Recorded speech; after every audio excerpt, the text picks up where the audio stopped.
Hello guys, welcome back to our channel. അപ്പം ഞാൻ ഇന്ന് വന്നിരിക്കുന്നത് ഒരു പാവയ്ക്ക പച്ചടിയുമായിട്ടാണ്. അതിനായിട്ട് 2 പാവയ്ക്കയാണ് വേണ്ടത്.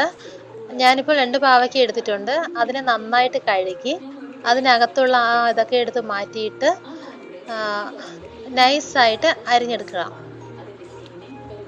അപ്പോൾ ചിലർ അതിന് വേറെ ഉള്ളിയൊക്കെ ഇടാറുണ്ട്.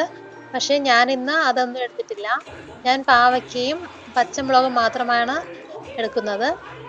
അപ്പോൾ അതിനെ നമുക്ക് നൈസായിട്ട് അരിഞ്ഞിട്ട് വരാം. ഇപ്പോൾ അതെല്ലാം നൈസായിട്ട് അരിഞ്ഞു വെച്ചിട്ടുണ്ട്.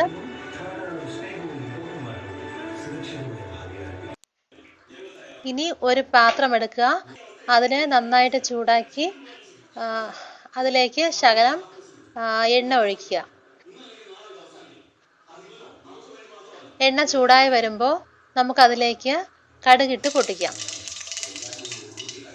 വറ്റൽമുളക് കൂടെ ചേർക്കാം. എൻ്റെ കയ്യിൽ വറ്റൽമുളക് ഇല്ലാത്തത് കൊണ്ട് ഞാൻ കറിവേപ്പില കൂടെ ഇട്ടു. ഇനി ഇതിലേക്ക് പാവയ്ക്ക തട്ടി നമുക്ക് വശക്കിയെടുക്കാം.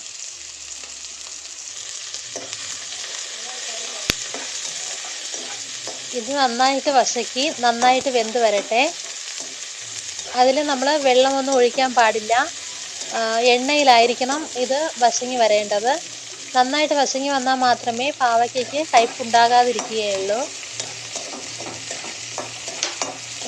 എത്ര തന്നെ പാവയ്ക്ക കഴിക്കില്ല എന്ന് പറയുന്നവരും ഇത് ഉണ്ടാക്കി കഴിച്ചു കഴിഞ്ഞാൽ കഴിക്കാൻ തോന്നും. കാരണം അത് പാവയ്ക്കയാണെന്ന് നമുക്ക് തോന്നത്തേ ഇല്ല. കാരണം അതിൽ ഒരു ശകലം പോലും കയ്പ് ഉണ്ടാകത്തില്ല. ഇത് ഞാൻ പച്ചമുളക് നേരത്തെ ഇടാനായിട്ട് മറന്നുപോയി. അതുകൊണ്ടാണ് ഇവിടെ എരിവ് അധികം മക്കൾ കഴിക്കത്തില്ല. അതുകൊണ്ടാണ് ഒരു ചെറിയ പച്ചമുളക് എടുത്തത്. നിങ്ങൾക്ക് എരിവ് വേണമെന്നുണ്ടെങ്കിൽ വലിയ പച്ചമുളക് എടുക്കാവുന്നതാണ്. ഇതിന് നന്നായിട്ട് വശക്കി എടുക്കുക. നന്നായിട്ട് വേകട്ടെ.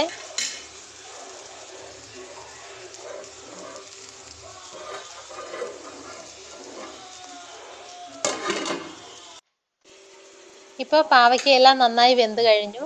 ഇനി നമുക്ക് അതിലേക്ക് ശകലം മഞ്ഞൾപ്പൊടി ചേർക്കാവുന്നതാണ്. അത് ചേർത്ത് നന്നായി വശക്കി എടുക്കുക. ഇനി നമുക്ക് അതിലേക്ക് തൈരാണ് ആവശ്യം.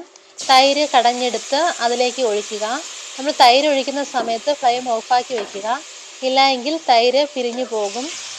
തൈര് ചേർത്ത് നന്നായി മിക്സ് ആക്കുക. ഇനി നമുക്ക് ഇതിലേക്ക് ആവശ്യത്തിനായി ഉപ്പ് ചേർക്കാവുന്നതാണ്.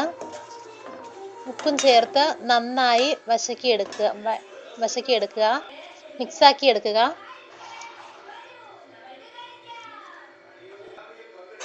ഇപ്പോൾ നമ്മുടെ പാവയ്ക്ക പച്ചടി റെഡിയായിട്ടുണ്ട്. നമുക്കൊരു പാത്രത്തിലേക്ക് വാങ്ങി വയ്ക്കാവുന്നതാണ്. അപ്പോൾ നിങ്ങൾക്ക് എൻ്റെ ചാനൽ ഇഷ്ടമായി എങ്കിൽ എല്ലാവരും സബ്സ്ക്രൈബ് ചെയ്യുക, ഷെയർ ചെയ്യുക, ലൈക്ക് ചെയ്യുക. അടുത്തൊരു വീഡിയോയുമായി വീണ്ടും കാണാം. ബൈ.